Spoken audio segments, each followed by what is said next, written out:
안녕하세요. 윤쌤 채널입니다. 이번 시간은 51차 시 물질의 상태가 변하는 온도 중 끓는 점에 대해서 배워보도록 하겠습니다. 첫 번째로는 끓는 점에 대해서 알아보고요. 두 번째는 압력하고 끓는 점 사이의 관계, 그 다음 세 번째는 순물질과 혼합물의 끓는 점 차이에 대해서 비교해 보도록 하겠습니다. 첫 번째로는요, 끓는 점에 대해서 먼저 알아보겠습니다. 일단 끓는 점이라고 하는 것은요, 주인공은 액체예요. 액체 상태의 물질이 뭐 하는 동안? 끓는 동안. 여기서 말하는 거 끓는다라고 하는 것은요, 액체 상태의 물질이 기체 상태로 변하는 기화 과정을 이야기하는 겁니다. 그랬을 때 끓인다라고 얘기했으니까 열을 줬을 것이고 가열을 했지만 액체 상태에서 기체로 변하는 상태 변화할 때 가해준 열을 다 써버립니다. 그래서 온도가 올라가지 않고 일정하게 된다고 1학년 때도 배웠어요. 즉 액체 물질이 끓는 동안 일정하게 유지가 되는 온도를 우리는 끓는 점이라고 합니다. 밑에 그래프를 한번 볼게요.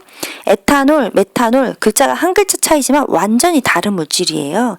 에탄올은 먹기도 해요. 물에 희석해서 소주 이런 데 들어있지요. 하지만 메탄올은 먹으면 안 돼요. 완전히 다른 물질이라는 거죠. 자, 일단 메탄올부터 볼까요? 20도 에서 시작을 했어요. 가열을 해줬으니까 준 열을 메탄올이 받고 흡수해서 메탄올의 온도가 올라갑니다. 온도가 올라가다가 지금 선생님 여기다 녹색 점 이렇게 찍고 있는 거 보이죠?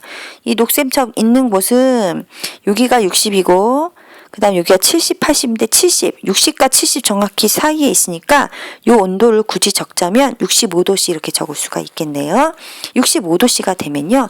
에탄올이 끓기 시작합니다. 여기까지는 전부 다 액체 에탄올이었는데 65도가 되면서 액체 에탄올이 기체로 변하는 기화가 일어납니다. 즉 이렇게 수평한 구간에는 액체와 기체의 두 가지 상태가 공존한다라고 1학년 때도 배웠습니다. 두 번째는 이제 에탄올을 볼 건데요. 에탄올도 마찬가지로 20도씨부터 시작을 했어요. 그래서 선생님이 80은 안 됐어요. 근데 80 가까이까지는 갔어요. 이렇게 해서 여기 글씨를 눈금을 읽어보면 한 78도씨 정도가 될 겁니다. 그럼 옆에 문제 보겠습니다. 1번 에탄올의 끓는 점은 몇 도냐? 끓는 점이 얼마냐? 라고 얘기했는데 78도 이렇게 적으면 되고요. 그 다음 두 번째, 이번에 메탄올의 끓는 점이 얼마냐라고 얘기했는데 밑에서 읽어주면 65도씨 이렇게 찾아서 읽어줄 수 있다는 얘기죠. 결론을 정리해보면요. 에탄올하고 메탄올은 서로 다른 물질이라는 거예요. 그렇죠? 그렇기 때문에 끓는 점이 달라요. 정리. 누구는 끓는 점은요. 물질의 종류에 따라 다릅니다. 다르다 이렇게 정리하면 되겠습니다. 이번에는요. 끓는 점은 끓는 점인데 이 끓는 점이 무엇에 영향을 받는지를 알아보겠다는 거예요. 실험한 결과 그래프를 보고 자료를 해석하는 부분입니다. 첫 번째는 뭘 알아봤냐면요. 물질의 양을 다르게 한 거예요. 그래서 끓는 점이 변하는지 양이 많을 때 양이 적을 때 끓는 점이 달라져? 요걸 확인하겠다는 얘기예요. 이 부분은요. 혹시 라면 끓여봤죠? 내가 라면을 하나 끓일 때 커다란 대접으로 물을 한 번 넣는다고 생각을 해요. 근데 라면을 2개를 끓인다 그러면 물을 2대접 넣으면 돼요. 근데 한 대접 넣고 물을 끓여도 그 물은 100도씨에서 끓고 2대접을 넣고 물을 끓여도 물은 100도씨에서 끓어요. 그 얘기는 물의 양이 많든 적든 끓는 온도는 같다는 거예요. 다만 양이 많으면 늦게 끓어요. 그죠? 그런 차이입니다. 그런데 이제 라면 말고 고급지게 이제 에탄올로 가져와서 설명을 한번 해볼게요. 에탄올을 준비하는데요. 하나는 5ml고 하나는 10ml예요. 얘는 양이 적고 얘는 많아요. 자, 실험을 볼게요. 5ml 에탄올부터 보겠습니다. 처음에 20도씨예요. 가열을 했으니까 내가 준 열을 에탄올이 흡수합니다. 온도가 띠띠띠띠 올라가다가 몇 도가 되냐면 80은 안 넘어요. 선생님 지금 빨간색으로 지금 점점점 찍고 있죠. 자, 여기를 읽어보면 한 78도씨 정도가 됩니다. 즉 에탄올 5ml를 끓이면 끓기 시작한 온도가 78도래요. 78도에서 계속 온도가 일정하게 돼. 여기는 지금 상태 변화가 일어나는 거고 여기서부터 78도씨부터 끓기 시작했는데 밑에 그래프를 보면 가로축이 가열 시간이 나와요. 선생님이 편의상 1분 간격이라고 놓고 봤을 때 5ml 에탄올 끓이면요 78도씨에 끓긴 하지만 띵띵띵띵 여기 겹치는 시간 밑으로 내려오면 2분이 걸려요. 2분 만에 끓어요. 하지만 10ml 에탄올은 달라요. 10ml 에탄올 같은 경우는요, 똑같이 20도씩 시작을 하거든요. 가열했으니까 온도가 올라가요. 그런데 끓기 시작하는 지점이 온도는 똑같이 몇 도예요? 78이 맞아요. 하지만 몇 분? 4분이 되어서야 끓었다는 얘기죠. 즉 5ml 에탄올이든 10ml 에탄올이든 끓기 시작하는 끓는 점은 똑같이 몇 도더라? 78도예요. 둘 다. 둘 다 이렇게 적었네요. 둘 다 78도씨가 되겠습니다. 다만 양이 적으니까 빨리 끓더라. 가열해서 끓기 시작하는데 걸리는 시간이 짧더라 라고 정리하면 되겠네요. 결론. 양하고 관련이 있다 없다? 양이 많든 적든 끓는 점하고 상관이 없다. 양이 많아도 양이 적어도 끓는 점이 같기 때문이다. 그 다음은요. 끓는 점 하면 굉장히 시험에 많이 나오는 그런 그래프예요.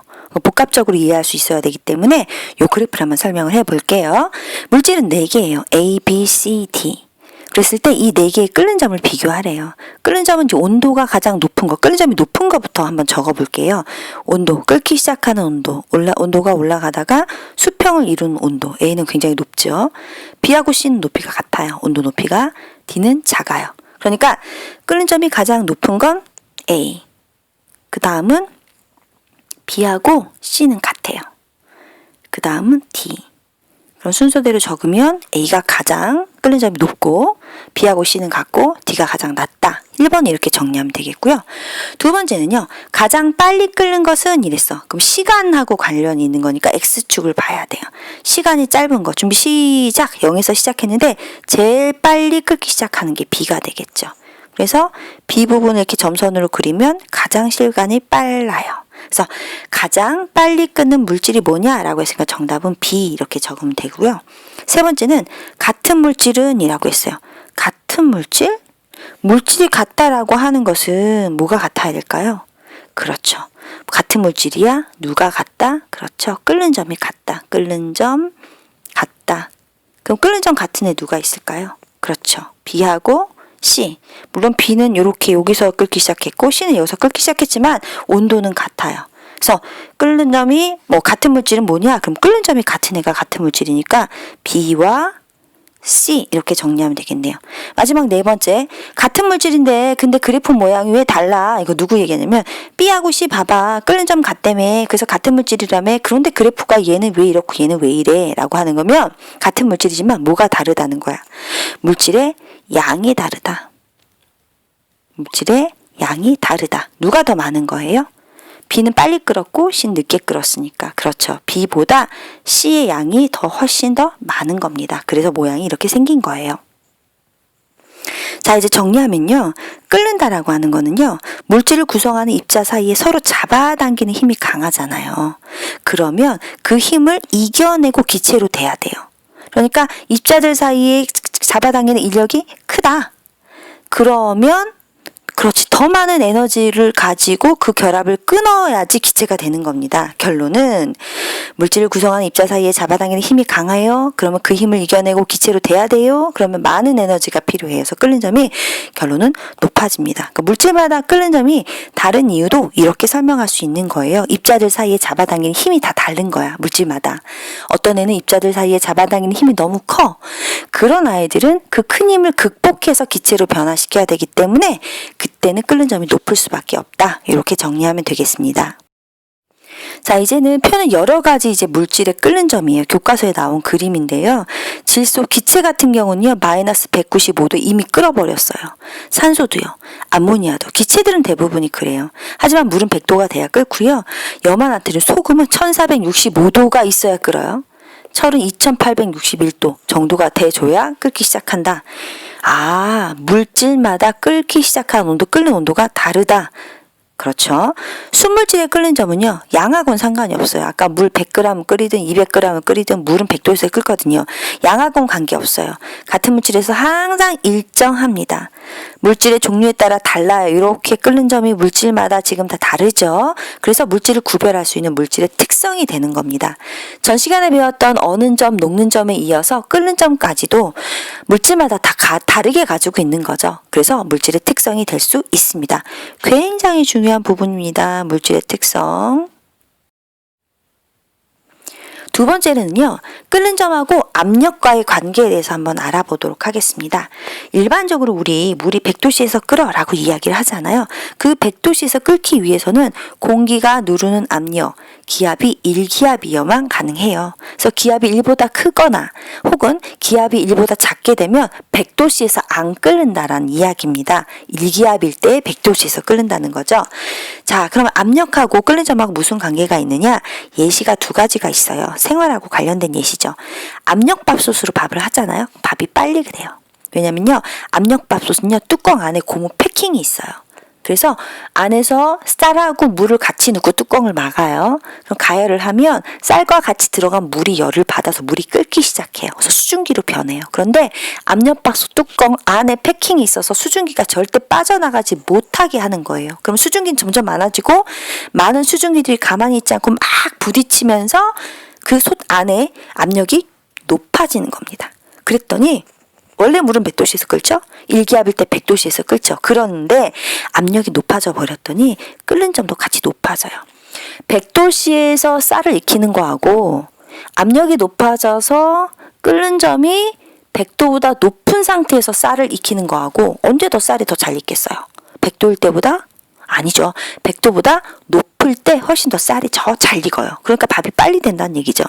즉 압력밥솥으로 밥을 하잖아요. 밥이 빨리 돼요. 왜냐하면 압력이 높아지면 끓는 점도 높아지기 때문입니다. 그래서 표로 정리하면 압력이 높아지면 끓는 점도 높아진다. 이렇게 정리하면 되고요. 혹시 캠핑도 많이 다녀본 친구들 있을 텐데 캠핑도 그렇고 혹은 높은 산에 가서 밥을 하게 되잖아요. 쌀이 설익어요. 그래서 코펠로 밥을 할 때는요. 코펠 뚜껑 위에다가 커다란 돌멩이나 무거운 물체를 올려놓고 밥을 해요. 압력을 가하는 거죠. 왜냐면요. 높은 산으로 올라가면 올라갈수록 공기가 희박해져요. 즉 기압이 낮아요. 기압이 낮아요. 1기압일 때 100도씨에서 끓지요. 압력이 높아졌을 때 더 높은 온도에서 끓었죠. 압력이 낮아지니까 끓는 점이 낮아져요. 100도씨 정도의 물이 끓어줘야 쌀을 익혀주는데 압력이 낮아지니까 100도도 안 되는데 98, 97 막 이럴 때 막 물이 끓기 시작하는 거예요. 그럼 100도로 쌀 익히는 거하고 97, 98도씨로 쌀 익히는 거하고 같겠어요? 다르겠어요? 다르겠죠. 즉 기압이 낮아져요. 끓는 점이 낮아져요. 쌀이 잘 안 익어요. 뭐 이렇게 되면 되겠죠. 그래서 두 번째 거는 압력이 높은 산에 있을 때 압력이 낮아지면 끓는 점도 같이 낮아집니다. 이렇게 정리하면 되겠습니다. 자, 이제 세 번째 마지막 부분인데요. 순물질하고 혼합물 끓는 점을 비교하는 거예요. 전 시간에는 어는 점 이런 거 비교했거든요. 자, 물하고 소금물을 준비했어요. 얘는 순물질이에요. 소금물 물에다 소금을 탔으니까 섞어놓은 혼합물이 되겠죠. 얘네 둘이 어떻게 끓기 시작하는지 끓는 온도를 비교해보자 라는 거죠. 첫 번째 문제를 보면요. 물의 가열 곡선과 물 가지고 하나 했고 그 다음 두 번째는 소금물의 가열 곡선에 무슨 차이가 있냐라고 물어봤어요. 눈으로 봤을 때 어떤 차이가 느껴지나요? 그렇죠. 물은 온도가 올라가다가 수평을 이루는 구간이 보여요. 하지만 소금물은 그렇지 않아요. 더 높은 온도에서 끓기 시작하고 끓으면서도 계속 온도가 올라갑니다. 차이는 수평한 구간이 있는 건 물, 순물질이고 소금물처럼 혼합물일 경우에는 훨씬 더 높은 온도에서 끓기 시작을 하고요. 끓으면서도 계속 끓는 점이 높아집니다. 두 번째, 끓는 점으로 순물질과 혼합물 구분할 수 있나요? 네, 할 수 있어요. 끓는 온도, 끓는 점이 이렇게 일정하게 존재하면 순물질이고요. 온도가 순물질보다 높고 계속 이렇게 상승하는 아이는 혼합물이라고 할 수 있어요. 그래서 구별할 수 있니? 그럼 구별할 수 있다 없다만 쓸까요? Yes, 구별할 수 있습니다. 이제 세 번째 마지막 부분인데요. 순물질하고 혼합물의 가열 곡선을 한번 분석해 보도록 하겠습니다. 우리가 준비한 건 두 가지예요. 하나는 나프탈렌이고요. 하나는 파라다이로클로로벤젠이에요. 얘 따로 각각 순물질을 가열해서 보면요. 나프탈렌 온도가 올라가다가 일정한 구간이 있어요. 상태 변화가 일어나는 거예요. 상태 변화 끝났어요. 온도 다시 올라가면 돼요. 파라다이클로로벤젠도 마찬가지예요. 온도가 올라가다가 녹기 시작했어요. 자, 그럼 지금 여기 53.1에 해당하는 건 상태 변화 일어나는 거고 상태 변화가 끝나면 다시 온도가 올라가요. 그래서 나프탈렌이 녹는 융해되는 온도는 여기 80.2가 되는 거고요. 파라다이 클로로벤젠 같은 경우 53.1 해서 이렇게 수평한 구간이 둘 다 존재를 해요. 그런데 문제는 얘네 둘을 섞어서 누구로 만드는 거예요? 혼합물을 만드는 겁니다. 그랬을 때 결과를 보잖아요. 그러면 각각 순물질이 녹는 온도보다 훨씬 밑에 낮은 온도에서 녹기 시작하고요. 녹는 동안에도 온도가 일정하지 않고 이렇게 스무드하게 올라가는 걸 볼 수가 있습니다. 결론을 내리면 혼합물에서 녹는 점, 어는 점, 끓는 점 얘를 이용하잖아요. 그럼 순물질인지 혼합물인지 그래프 모양 보고 바로 구별할 수 있어요. 녹는 점, 어는 점, 끓는 점 이 부분에서는 전부 다 온도가 올라가지 않고 이렇게 일정한 구간이 있거든요. 녹는 점도, 어는 점도, 끓는 점도. 그래서 녹는 점, 어는 점, 끓는 점을 이용하면 이용해서 수평한 구간이 있어? 그럼 너 순물질이야. 없어? 계속 미끈하게 올라가? 그럼 걔는 혼합물이야. 이렇게 구별할 수 있다라는 겁니다. 자, 그럼 주변에서 이제 끓는 점을 이용하는 예를 한번 볼게요. 질소는요, 끓는 점이 매우 낮아요. 마이너스 195.8도씨. 그쵸? 액체 상태일 때는요, 온도가 너무 낮아요. 액체 질소. 그래서 액체 질소는 식품을 냉동, 건조할 때 이용하고요. 병원에서는 정자나 혈액 등을 급냉, 냉동 보관할 때도 이 질소 기체를 이용합니다. 두 번째는 암모니아인데요. 암모니아는 끓는 점이 약 마이너스 33도씨 정도가 돼요. 그 얼음 공장에서 냉매로 이용되는 정도가 되겠습니다. 끓는 점이 이용하는 기체 예 말고요. 실제 생활하고 관련하면 라면 있잖아요. 라면 끓일 때 물을 먼저 끓이고 어떤 사람은 면을 다 집어넣고 면이 끓을 때 스프를 넣는 사람이 있는데 선생님이 이렇게 해요. 물을 끓일 때 처음부터 스프를 넣고 끓이는 거예요. 순수한 물이 아니라 스프하고 섞인 혼합물을 만들어놔요. 그럼 혼합물은 순물질이었을 때에 비해서 끓는 온도가 훨씬 더 높아요. 높은 온도에서 끓는다라는 얘기죠. 그래야 더 높은 온도에서 면을 더 빨리 익히죠. 면이 불지 않고 익긴 익는데 면 안으로 물이 침투가 안 되게 면을 꼬들꼬들 삶을 수 있다는 얘기죠. 그래서 선생님은 스프에 물을 넣은 상태에서 끓입니다. 그러면 끓는 온도가 올라가죠. 이걸 우린 약간 과학적으로 유식하게 끓는 점, 오름 이렇게 이야기를 합니다. 혼합물은 그래요. 혼합물은 어는 점은 더 내려가요. 순물질보다. 끓는 점은 더 올라가요. 그래서 혼합물의 경우 어는 점 내림, 어느 점 내려간다는 뜻이고 끓는 점 오름, 끓는 점은 순물질 때보다 올라간다는 뜻이에요. 이런 용어는 고등학교 가서 배우시면 되겠습니다. 스스로 확인하기 1번. 순물질의 녹는 점, 어는 점, 끓는 점은 물질의 종류에 따라 다르므로 물질의 특성이다. 이렇게 정리하면 되지요. 두 번째, 혼합물의 녹는 점, 어는 점, 끓는 점은 혼합물이라 그랬어요. 순물질은 일정한데 혼합물은 누구를 얼마큼 섞었는지에 따라서 달라져요. 그래서 일정하지 않다 이렇게 체크하셔야 되고요. 세 번째, 겨울철에 눈이 내리잖아요. 그러면 도로에 땅바닥 얼지 말라고 제설제를 뿌려요. 그러면 눈이 잘 녹기도 하지만 영하의 날씨에서도 녹은 눈이 쉽게 다시 얼지 못합니다. 녹은 눈이 왜 쉽게 얼지 않느냐라고 얘기하는 건데 그냥 눈만 내려서 녹으면 물이에요. 하지만 제설제를 뿌렸으니까 얘네 두 개가 합쳐지면서 무슨 물이 돼버리는 거야? 혼합물이 되는 거예요. 그래서 혼합물이 되면서 순물질이 물이 어는 0도보다도 훨씬 낮은 온도에서 얼 수 있다는 얘기죠. 즉 눈에 제설제가 녹은 용액은 어는 점이 0도씨보다 낮아지기 때문입니다. 어는 점이 0도씨보다 낮아져서 그쵸? 그래서 영하의 날씨에도 녹은 눈조차 쉽게 다시 얼지 않습니다. 혼합물이라서 그렇다는 겁니다. 자, 오늘 수업 핵심 정리해 볼게요. 일단 끓는 점, 요 그래프 A, B, C, D에 선생님 4가지 정도 물어봤어요. B하고 C는 같은 물질이에요. 왜? 끓는 점이 같으니까. 하지만 B는 양이 적고 C는 양이 많다. 이렇게 비교하시면 되겠고요. 혼합물 같은 경우는요. 소금물 같은 경우 순물질 때보다 훨씬 높은 온도에서 끓고 수평을 이루지 않고 계속 온도가 올라갑니다. 혼합물의 경우 순수한 액체보다 높은 온도에서 끓기 시작하고 끓는 동안 온도가 계속 높아진다. 이렇게 정리하고요. 우리가 생활에서 써먹을 게 과학이기 때문에 어느 부분이 생활에서 쓰였는지까지 체크해 두셔서 꼭 공부해 주시기 바랍니다. 다음 시간은요. 52차 시 혼합물이 이제 섞여있는 혼합물에서 뭔가를 끄집어내고 분리하겠다는 겁니다. 근데 다만 끓는 점의 차이를 이용해서 하는 분리에 대해서 알아보도록 하겠습니다.